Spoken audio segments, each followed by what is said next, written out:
મહિલાઓને થવાનો છે મોટો ફાયદો। કેન્દ્રની મોદી સરકાર દેશની 75 લાખ મહિલાઓ માટે મોટી જાહેરાત કરી છે। કેબિનેટ બેઠકની અંદર ઉજ્જવલા યોજના અંતર્ગત બીજા તબક્કાને હાલ હવે મંજૂરી આપવામાં આવી હતી અને આ અંતર્ગત 75 લાખ નવા મફત એલપીજી કનેક્શનનું વિતરણ કરવામાં આવશે। હાલની અંદર 9.60 લાખ કરોડ મહિલાઓ ઉજ્જવલા યોજના અંતર્ગત લાભ મેળવી રહી છે અને નવા ફ્રી એલપીજી કનેક્શનના વિતરણ બાદ તેમની સંખ્યા 10 કરોડને પાર પણ થઈ જશે અને હાલ ગેસ સિલિન્ડર ઉપર 200 રૂપિયાની સબસિડી પણ આપવામાં આવી છે અને સરકાર દ્વારા ફરી એકવાર નવા 75 લાખ નવા કનેક્શન છે જે ફ્રીની અંદર વિતરણ કરવામાં આવશે અને ઉજ્જવલા યોજના અંતર્ગત આ બીજા તબક્કાની અંદર ફ્રીની અંદર ગેસ સિલિન્ડર આપવામાં આવશે, ગેસ કનેક્શન આપવામાં આવશે જેવી પણ મોટીને મહત્વની જાહેરાત કરવામાં આવી છે અને આ જાહેરાતથી મહિલાઓને મોટો ફાયદો થવાનો છે। તો એ ઉપરાંત રાશન કાર્ડ ધારકો માટે પણ મોટા સમાચાર સામે આવ્યા છે। સરકાર હવે રાશન કાર્ડ ધારકમાંથી છેતરપિંડીના કિસ્સા પકડી રહી છે। એવા લોકો કે જે નકલી કાર્ડના સહારે સરકારી રાશનનો લાભ ઉઠાવી રહ્યા છે, સરકાર હવે કડક પગલાં ઉઠાવવા જઈ રહી છે। સરકાર હાલની અંદર જ દેશમાંથી 10 લાખ નકલી રાશન કાર્ડ ધારકને ઓળખી પાડ્યા છે અને આ કાર્ડ ધારકને ટૂંક સમયની અંદર જ આ કાર્ડ છે રદ કરવામાં આવશે અને તેમનું મળતું જે રાશન છે જે પણ બંધ કરી દેવામાં આવશે તેવો પણ નિર્ણય લેવામાં આવેલો છે। તો એ સાથે જ પીએમ કિસાનનો હપ્તો પરત લેવામાં આવશે। કેન્દ્ર સરકારે બિહારના 81,595 અપાત્ર ખેડૂતોને પીએમ કિસાન યોજનામાંથી બાકાત રાખ્યા છે, જેઓ પીએમ કિસાન યોજનાનો લાભ લઈ રહ્યા હતા। આ સાથે જ તેની રિકવરીની પ્રક્રિયા પણ શરૂ થઈ ગઈ છે। જો કોઈ વ્યક્તિ આવકવેરા ચૂકવે છે અથવા તો અગાઉ અથવા હાલની અંદર બંધારણીય પદ ધરાવે છે અને ડોક્ટર, એન્જિનિયર, વકીલ, સીએ વગેરે છે તો તેમને આ યોજનાનો લાભ મળી શકશે નહીં। જો કોઈ વ્યક્તિ આ યોજનાનો લાભ ખોટી રીતે લે છે તો સરકાર તેમની પાસેથી પૈસા વસૂલ કરી શકે છે। પીએમ કિસાન યોજનાનો લાભ મેળવવા માટે તમામ યોજનાઓ માટે જે નિયમો છે અને જે શરતો છે જેનું સંપૂર્ણપણે પાલન કરવું પડશે, જે બાદ જ પીએમ કિસાન યોજનાનો હપ્તો તમે મેળવી શકો છો। અને અપાત્ર તમે જણાશો એટલે કે તમે નિયમો અને શરતોનું બરાબર રીતે પાલન નહીં કરો અને એ પાત્રતાની અંદર નહીં આવતા હોય તો સરકાર તમારી પાસેથી પણ જે તમારા ખાતાની અંદર 2,000 રૂપિયા ટ્રાન્સફર કરવામાં આવે છે જે પણ પરત લેવા માટે આદેશ જારી કરી શકે છે। ત્યારબાદના સમાચારમાં નજર કરીએ તો વાહન ચાલકો માટે પણ નવો નિયમ સામે આવ્યો છે। ભારતીય રસ્તાઓ ઉપર ટુ વ્હીલર ચલાવતી વખતે હેલ્મેટ પહેરવું ફરજિયાત છે અને હેલ્મેટ વિના સવારી કરવી જે ટ્રાફિકના નિયમનું ઉલ્લંઘન છે અને એની માટે ભારે દંડ પણ ભરવો પડી શકે છે। જો કે નવા ટ્રાફિક નિયમ અનુસાર હેલ્મેટ પહેરવા ઉપર પણ તમને 2,000 રૂપિયાનું ચલાણ કપાઈ શકે છે। તો ચાલો જાણીએ આ નિયમ વિશે। આ નિયમ બનાવવાની જરૂર એટલે પડી છે કે મોટર વ્હીકલ એક્ટ મુજબ જો તમે ટુ વ્હીલર ચલાવતી વખતે હેલ્મેટ પહેર્યા પછી પણ સ્ટ્રીપને લોક કરતા નથી, એટલે કે જે પટ્ટી આવે છે એ પટ્ટીને લોક કરતા નથી તો પણ તમારું 2,000 રૂપિયા સુધીનું ચલાણ કપાઈ શકે છે। લોકોની સુરક્ષાને ધ્યાનમાં રાખીને હાલ આ નિર્ણય લેવામાં આવી રહેલો છે। ઘણી વખત એવું જોવા મળ્યું છે કે લોકો પોલીસથી બચવા માટે હેલ્મેટ પહેરે છે પરંતુ તેમની પટ્ટીઓ લોક કરવાનું ભૂલી જાય છે અને હવે ટ્રાફિક પોલીસ આ બાબત ઉપર પૂરતું ધ્યાન આપી રહી છે। એટલા માટે જ્યારે પણ હેલ્મેટ પહેરો ત્યારે જે એની પટ્ટી હોય છે તે પણ લગાવવાનું ના ભૂલશો, નહીં તો તમારું પણ 2,000 રૂપિયાનું ચલાણ કપાઈ શકે છે। તો ઉપરાંત મહિલાઓ માટે પણ મોટી ખુશખબર સામે આવી છે અને કેન્દ્ર સરકાર આપી રહી છે 6,000 રૂપિયાની સહાય। પ્રધાનમંત્રી માતૃવંદના યોજના હેઠળ પ્રથમ વખત ગર્ભવતી અને સ્તનપાન કરાવતી મહિલાઓને નાણાકીય સહાય આપવામાં આવે છે અને આ યોજના 1 જાન્યુઆરી 2017ની રોજ શરૂ કરવામાં આવી છે। તે પ્રધાનમંત્રી ગર્ભાવસ્થા સહાય યોજના તરીકે પણ ઓળખવામાં આવે છે, જેમાં આ યોજનાનો હેતુ બાળક અને માતા બંનેની સારી સંભાળ લેવાનો છે, જે માટે સરકાર તેમને 6,000 રૂપિયાની આર્થિક સહાય આપે છે અને સરકાર આ પૈસા 3 તબક્કાની અંદર મહિલાના ખાતાની અંદર મોકલવામાં આવે છે અને પ્રથમ તબક્કાની અંદર 1000 રૂપિયા મોકલવામાં આવે છે, જ્યારે બીજા તબક્કાની અંદર 2000 રૂપિયા અને ત્રીજા તબક્કાની અંદર પણ 2000 રૂપિયા ગર્ભવતી મહિલાઓને આપવામાં આવે છે. અને તે જ સમયે સરકાર બાળકના જન્મ સમયે હોસ્પિટલની અંદર જે હોસ્પિટલની અંદર જન્મ થયો હોય તે હોસ્પિટલને પણ 1000 રૂપિયાની સહાય આપવામાં આવે છે. આધાર કાર્ડ ધારકો માટે મોટા સમાચાર સામે આવી ચૂક્યા છે. યુઆઈડીઆઈ દ્વારા આધાર કાર્ડની અંદર વિનામૂલ્યે સુધારો કરવાની મુદ્દતની અંદર ફરી એકવાર વધારો કરવામાં આવ્યો છે અને હવે 14 ડિસેમ્બર સુધી તેમાં સુધારા વધારા કરી શકાશે. આ પહેલા તેની છેલ્લી તારીખ 14 સપ્ટેમ્બર હતી, પરંતુ ત્યારબાદ નોટિફિકેશન બહાર પાડવામાં આવ્યું ન હતું. પરંતુ નાગરિકોનો સકારાત્મક પ્રતિસાદ જોઈને વધુમાં વધુ લોકો આધાર કાર્ડને અપડેટ કરાવવા માટે પ્રોત્સાહિત થાય તે માટે તેને સુધારીને આ મુદત વધારવામાં આવી છે અને હવે લોકોને ફરી એકવાર સમય આપવામાં આવ્યો છે અને હવે તમે વિના મૂલ્ય 14 ડિસેમ્બર સુધી આધાર કાર્ડની અંદર સુધારા વધારા પણ કરી શકો છો. તો એ ઉપરાંત 100 રૂપિયાની જૂની ચલણી નોટને લઈને ચોંકાવનારો દાવો કરવામાં આવ્યો છે. સોશિયલ મીડિયા ઉપર દાવો કરવામાં આવી રહ્યો છે કે આરબીઆઈ 100 રૂપિયાની જૂની નોટો ઉપર પ્રતિબંધ મૂકવાનું વિચારી રહી છે અને હવે આ નોટોથી ટ્રાન્ઝેક્શન શક્ય નહીં બને. દાવો કરવામાં આવી રહ્યો છે કે આરબીઆઈએ 31 માર્ચ 2024 સુધીમાં 100 રૂપિયાની જૂની નોટો ઉપર બદલવાની સૂચનાઓ આપી છે.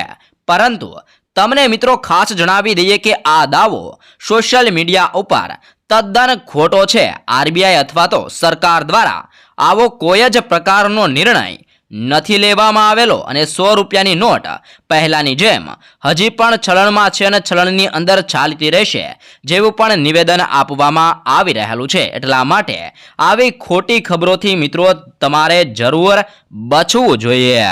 તો ઉપરાંત હાઈવે ઉપર થશે હવે ઓનલાઈન પેમેન્ટ. આગામી સમયની અંદર દેશની અંદર કોઈ પણ ટોલ પ્લાઝા નહીં હોય. સરકાર કેમેરા દ્વારા ઓટોમેટિક ટોલ પેમેન્ટની યોજના ઉપર આગળ વધી રહી છે.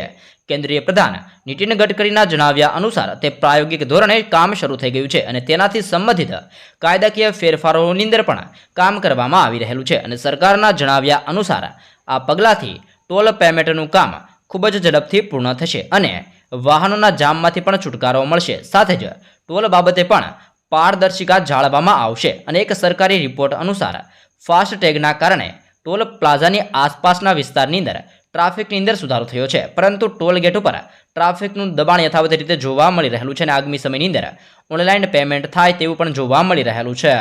તો એ સાથે જ મિત્રો પ્રધાનમંત્રી જનધન યોજના હેઠળ ખાતા ધારકોને તેમણે જમા કરેલી થાપણો ઉપર વ્યાજ રૂપિયા 1 લાખની રકમનું અકસ્માત વીમા કવચ, 0 બેલેન્સ સુવિધા, રૂપે ડેબિટ કાર્ડ, લાભાર્થીને સામાન્ય શરતોથી ભરપાઈ ઉપર તેમના મૃત્યુ ઉપર 30,000 રૂપિયાનો વીમો, સમગ્ર ભારતની અંદર ગમે તે જગ્યાએ નાણાંનું સરળતાથી ટ્રાન્સફર, સરકારી યોજનાના લાભાર્થીઓ આ ખાતાની અંદર ડીબીટી અંતર્ગત યોજનાનો સીધો લાભ, સાથે જ 6 મહિના સુધી આ ખાતાની સંતોષકારક કામગીરી બાદ ઘર દીઠ એક ખાતાની અંદર, તેમાં પણ મહિલા ખાતાઓ માટે રૂપિયા 5,000 સુધીના ઓવરડ્રાફ્ટની સુવિધા ઉપલબ્ધ આપવામાં આવે છે. તેમજ પેન્શન અને વીમા સેવાઓ એક્સેસ કરવા જેવી વિવિધ સુવિધાઓ પણ તમને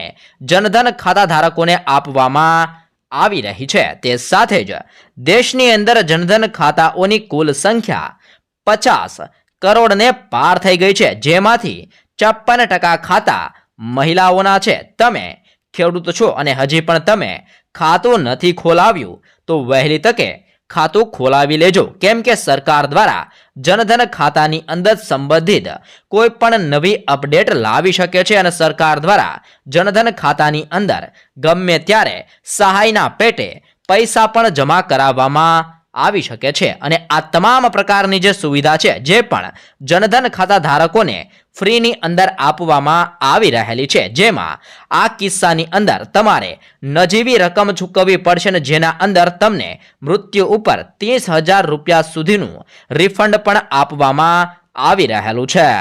ત્યારબાદના મહત્વપૂર્ણ સમાચારમાં આગળ વધીએ તો પ્રખ્યાત મંદિરની અંદર મોટો નિર્ણય લેવામાં આવ્યો છે. ગુજરાતમાં હવે પેટલાદના રણછોડજી મંદિરની અંદર ટૂંકા વસ્ત્રો પર પ્રતિબંધ મૂકવામાં આવ્યો છે અને અહીં આવા વસ્ત્ર પહેરી દર્શનાર્થીઓને મંદિરની અંદર પ્રવેશ દેવામાં નહીં આવે. આ અંગેના મંદિરની અંદર બોર્ડ દ્વારા કેટલાક સૂત્રો અને સ્ટીકરો લગાવવામાં આવી રહેલા છે. ટૂંકા વસ્ત્રો પહેરીને લોકો મંદિરની અંદર આવે તો ધાર્મિક લાગણીઓ દુભાતી હોય છે, જેથી તંત્ર દ્વારા આ નિર્ણય લેવામાં આવ્યો છે. ડાકોરના રણછોડ રાયજીના મંદિરની અંદર પણ સ્ત્રી અને પુરુષને ટૂંકા વસ્ત્રો પહેરીને આવા ઉપર મનાઈની નોટિસ મૂકવામાં આવી રહેલી છે.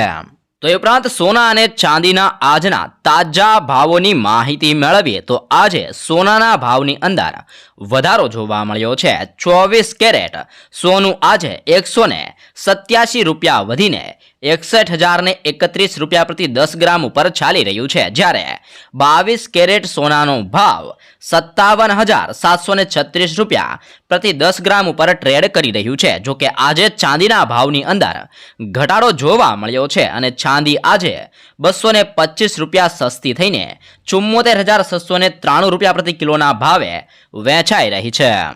તો એ સાથે જ ખાદ્ય પદાર્થોની અંદર ભેળસેળ નહીં ચાલે. રાજ્યના આરોગ્ય મંત્રી ઋષિકેશ પટેલે તહેવારના દિવસોની અંદર ખાવાની વસ્તુઓમાં ભેળસેળ મામલે નિવેદન આપ્યું છે. તેમણે કહ્યું છે કે મુખ્યમંત્રી ભૂપેન્દ્ર પટેલ સાહેબના આદેશથી રાજ્યભરની અંદર એક્શન લેવામાં આવી રહી છે. લોકોના આરોગ્ય સાથે ચેડા નહીં ચલાવી લેવામાં આવે. રાજ્યની અંદર ફૂડ એન્ડ ડ્રગ્સ વિભાગે પણ આ મામલે કડક કાર્યવાહી કરવા માટે સૂચનાઓ આપી દેવામાં આવી છે. આવી વાંધાજનક પ્રવૃત્તિ કરનાર સામે કડક કાર્યવાહી કરવામાં આવશે, જેવો પણ મોટો ને મહત્વનો નિર્ણય લેવામાં આવ્યો છે. ને ખાદ્ય પદાર્થોની અંદર જે પણ લોકો ભેળસેળ કરતા હશે ને પકડાશે તો તેમની સામે કડક કાર્યવાહી કરવામાં આવી શકે છે. તો ઉપરાંત રાજ્ય સરકાર દ્વારા પણ મહત્વનો નિર્ણય લેવામાં આવેલો છે. સીએમ ભૂપેન્દ્ર પટેલ અને આરોગ્ય મંત્રી ઋષિકેશ પટેલના માર્ગદર્શન હેઠળ મહત્વનો નિર્ણય કરવામાં આવ્યો છે. હવે રાજ્ય સરકારની તમામ આરોગ્ય સંસ્થાઓ ખાતે રવિવાર સિવાય દરરોજ સાંજે 8 કલાક સુધી ઓપીડી ચાલુ રહેશે અને આ ઉપરાંત રાજ્ય સરકાર હસ્તકની સંલગ્ન હોસ્પિટલની અંદર દાખલ દર્દી અને એક સગાને પણ પૌષ્ટિક આહાર પૂરો પાડવામાં આવશે તેવો પણ નિર્ણય કરવામાં આવેલો છે. સરકાર દ્વારા આરોગ્ય સેવાઓને વધુ ગુણવત્તાયુક્ત બનાવવા માટે સઘન પ્રયત્નો પણ કરવામાં આવી રહેલા છે. તો એ ઉપરાંત ટોલ પ્લાઝા બંધ કરવાની તૈયારીની અંદર છે સરકાર. નેશનલ હાઈવે ઉપર ટૂંક સમયની અંદર ટોલ ટેક્સ વસૂલવાની રીત પણ બદલાઈ શકે છે. હાલ ફાસ્ટેગની મદદથી ટોલ ટેક્સ વસૂલવામાં આવી રહેલો છે, પરંતુ કેન્દ્ર સરકાર ટોલ પ્લાઝાને ખતમ કરીને એક નવો અને સરળ રસ્તો અપનાવી શકે છે. આના માટે સરકારે કેમેરા આધારિત ટોલ કનેક્શન સિસ્ટમ લાગુ કરવાની વિચારણા કરવામાં આવી રહી છે, જેમાં ગાડીઓની નંબર પ્લેટને સ્કેન કરીને સીધા જ બેંક એકાઉન્ટમાંથી પૈસા કાપી લેવામાં આવશે અને આ સિસ્ટમનું નામ ઓટોમેટિક નંબર પ્લેટ રીડર રાખવામાં આવેલું છે. તો એ સાથે જ ઓઇલ કંપનીઓને અજબોનો ફાયદો થયો છે. રશિયા પાસેથી સસ્તું ઓઇલ ખરીદી ભારતીય કંપનીઓએ મબલખ કમાણી કરી છે. યુદ્ધના કારણે રશિયાએ સસ્તા ભાવે ક્રૂડ ઓઇલ આપતા અજબો ડોલરની બચત કરવામાં આવી છે અને એક રિપોર્ટ અનુસાર ભારતીય રિફાઇનિંગ કંપનીઓએ 274 અજબ ડોલરની બચત કરી છે. ભારત તેની જરૂરિયાતના 85% વધુ તેલની આયાત કરે છે અને નાણાકીય વર્ષ 2023 અને 24ના પ્રથમ 6 મહિનામાં ભારતે 630 કરોડ ડોલરના ક્રૂડ ઓઇલની આયાત કરી છે. તો એ સાથે જ ખેડૂતો માટે પણ મહત્વના સમાચાર સામે આવ્યા છે, જેમાં ખાતર છે જે સસ્તું કરવાને લઈને પણ નિર્ણય લેવામાં આવેલો છે. ખેડૂતો માટે મોટા સમાચાર સામે આવ્યા છે. સૂત્રોના જણાવ્યા અનુસાર ભારત સરકારે ખાતરની સબસિડી ઘટાડવા અને ઉપલબ્ધતા વધારવા માટે ખાતર કંપનીઓને નેનો યુરિયાનું ઉત્પાદન કરવા માટે સૂચનાઓ આપેલી છે, જેથી ખેડૂતોને શ્રમ અને સમય વેડફાશે નહીં. આ નિર્ણયથી નેનો યુરિયાની 500 ગ્રામની બોટલ ઉપર 225 રૂપિયાની બચત થશે અને આ નિર્ણયથી ખેડૂતો માટે પ્રતિ થેલીએ 41 રૂપિયાની પણ બચત થવાની છે, જેના કારણે હવે યુરિયાની થેલી બદલે નેનો યુરિયાની બોટલ પણ બનાવવામાં આવેલી છે. ત્યારબાદના સમાચારમાં આગળ વધીએ તો 7 દિવસની અંદર મળશે ડ્રાઇવિંગ લાયસન્સ. મોટર વ્હીકલ એક્ટના નિયમ હેઠળ 16 થી 18 વર્ષની વચ્ચેની કોઈપણ વ્યક્તિ ડ્રાઇવિંગ લાયસન્સ મેળવી શકે છે અને ડ્રાઇવિંગ લાયસન્સ મેળવવા માટે તમારે સત્તાવાર વેબસાઇટ ઉપર જઈને તમારે ફોર્મ ભરવું પડશે અને તમામ ડોક્યુમેન્ટો અપલોડ કરવા પડશે અને ત્યારબાદ આરટીઓ દ્વારા ચકાસણી કરવામાં આવશે અને ચકાસણી થયા બાદ તમારે ઓનલાઈન ટેસ્ટ આપવાની રહેશે અને ટેસ્ટની અંદર તમે પાસ થશો તો 7 જ દિવસની અંદર તમને ડ્રાઇવિંગ લાયસન્સ છે, જે લર્નિંગ ડ્રાઇવિંગ લાયસન્સ હોય છે તે પણ મોકલી આપવામાં આવશે અને જે 16થી લઈને 18 વર્ષના બાળકો છે કે જે લોકો છે કે જે ગિયર વગરનું જે વાહન હોય તે ચલાવી શકે છે, પરંતુ તમારે ફાઇનલ જે ડ્રાઇવિંગ લાયસન્સ મેળવવું હોય તો 18 વર્ષની તમારી ઉંમર થાય ત્યારબાદ તમે મેળવી શકો છો અને એ માટે તમારે ડ્રાઇવિંગ ટેસ્ટ પણ આપવાની જરૂર પડે છે અને ડ્રાઇવિંગ ટેસ્ટ આપ્યા બાદ તમને જે તમારું પાક્કું લાયસન્સ હોય તે પણ આપવામાં આવે છે. તો એ સાથે જ આંગણવાડી માટે ભરતી રાજ્ય સરકારના સ્ત્રી અને બાળ વિકાસ વિભાગે આંગણવાડી માટે ભરતીની જાહેરાત કરી છે. 8 નવેમ્બરથી 30 નવેમ્બર સુધી તેમાં અરજી કરી શકાશે. આંગણવાડી કામગાર, સુપરવાઇઝર અને સહાયકની પોસ્ટ માટે ભરતીની જાહેરાત થઈ છે. આંગણવાડી કાર્યકર માટે 3000 તેમજ 7000 આંગણવાડી તેડાગર માટેની જગ્યાઓ ઉપર સરકારે અરજી મંગાવી છે અને આ માટે લાયકાત, ઉંમર તેમજ અન્ય વિગતો વેબસાઇટ ઉપર મિત્રો મૂકવામાં આવી ચૂકેલી છે. ત્યારબાદના સમાચારની માહિતી મેળવીએ તો આરટીઓને લઈને પણ મોટા સમાચાર સામે આવ્યા છે. માર્ગ પરિવહન અને ધોરીમાર્ગ મંત્રાલયે એક નવું નોટિફિકેશન બહાર પાડ્યું છે, જે પરિવહન સંબંધિત સેવાઓનો લાભ લેવા માટે નાગરિકોને બોજને ઘટાડવાનો છે, જેમાં ડ્રાઇવિંગ લાયસન્સ, કંડક્ટર લાયસન્સ, વાહન નોંધણી, પરમિટ, માલિકીનું ટ્રાન્સફર વગેરે સંબંધિત 58 જેટલી નાગરિક કેન્દ્રિત સેવાઓને હવે સંપૂર્ણપણે ઓનલાઈન કરી નાખવામાં આવેલી છે, જેનાથી લોકોને પ્રાદેશિક પરિવહન કાર્યાલયની મુલાકાત લેવાની જરૂર રહેશે નહીં. એટલે કે 58 એવી સેવાઓ છે જે આરટીઓની, જેને હવે ઓનલાઈન કરી દેવામાં આવી છે, જેના કારણે તમારે હવે આરટીઓના ધક્કા ખાવા નહીં પડે. 58 સેવાઓ છે જે તમે ઘરે બેસી જઈને ઓનલાઈન જ કરી શકો છો. તો એ ઉપરાંત ઇલેક્ટ્રિક વાહનો થશે સસ્તા. બ્રિટન સાથે મુક્ત વ્યાપાર કરારને લઈને ભારત સરકાર મોટો નિર્ણય લેવાની તૈયારી કરી રહ્યું છે. હાલમાં બ્રિટનથી આયાત થતા $80,000 વધુની કિંમતના ઇલેક્ટ્રિક વાહનો ઉપર 70થી 100% ડ્યુટી લાગે છે, જે સરકાર ઘટાડીને 30% કરવાની વિચારણા કરી રહી છે અને આવી માહિતી સૂત્રો દ્વારા મળેલી છે. અને ઉલ્લેખનીય છે કે ભારતની અંદર ઇલેક્ટ્રિક વાહનોની માંગ વધી રહી છે, તો બીજી તરફ નીચા ટેરિફથી બંને દેશો વચ્ચે વ્યાપારની અંદર પણ વધારો થઈ શકે છે અને આગામી દિવસોની અંદર ઇલેક્ટ્રિક વાહનો પણ ભારતની અંદર સસ્તા વેચાતા મિત્રો જોવા મળી શકે છે. ત્યારબાદના સમાચારમાં આગળ વધીએ તો રાજ્યની અંદર નવા 18 પાર્ક બનાવવામાં આવશે. રાજ્ય સરકારે 18 નવા પાર્ક બનાવવાનો નિર્ણય કર્યો છે. જૂન 2025 સુધીમાં તમામ પાર્ક શરૂ કરી દેવાની યોજના બનાવવામાં આવી છે.